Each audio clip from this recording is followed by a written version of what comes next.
Mimi nilikuwa na mwaka ambao sio mzuri. Nilikuwa na mwaka ambao niliowapenda walinikimbia bila kuniaga. Na unajua walikuwa naombaje? Kama tulivyokimbia bila kumuaga, wote wakimbie bila kumuaga. Huo mwaka haupo tena. Kuna makabila mengine ukizaliwa ukakuta njaa unaitwa ukizaliwa ukakuta ukame unaitwa ukame.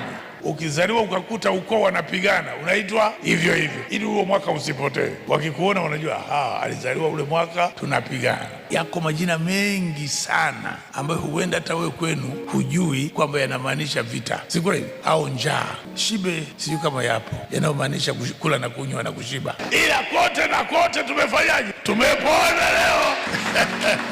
Sasa hii maana yake ni kwamba tumeachana na miungu yote. Sasa rasmi tumeachana na waliotumwa na tumeachana na vituo vyote tulikopitia. Ndio maana yake, kwa sababu yote hayo yalilazimisha tufuatane na miaka ambayo ilikuwa ni mibaya, ilikuwa inasonga. Huu mwaka mmoja wa nani? Wa chanzo halisi unaosimama kwa kila mmoja. Unajua, ulikuwa ukisoma hii Zakaria 14:9 hujui itakuwaje, ila leo umefunguka. Naomba pasome tena usikie. Naye chanzo halisi atakuwa mfalme juu ya nchi yote. Lango hilo chanzo halisi atakuwa mmoja na uhalisia wake mmoja. Unaelewa kwa nini? Sote leo tumepokea mwaka mmoja wa nani? Wa chanzo halisi. Kwa hiyo sio wewe tunayekujua, ni yeye. Kama vile ambavyo sasa ana hati miliki ya vitu vizuri, na mimi na hati miliki ya vitu hivi. Sina baraka. Kwa nini? Kwa sababu Ufunuo 22:3 mpaka 4 kitabu kinasema majira hii wakikuangalia hivi watamwona wapi? Hapo. Kwa hiyo tukikuangalia wewe ufahamu sasa hivi, sio wewe tunayekufahamu mwaka mmoja uliopita. Tunamuona yeye. Kwa hiyo mabaya hayawezi kutendeka tena, hayana mahali pa kukaa, inabidi yakimbie. Hiyo imefanyaje? Imetimia.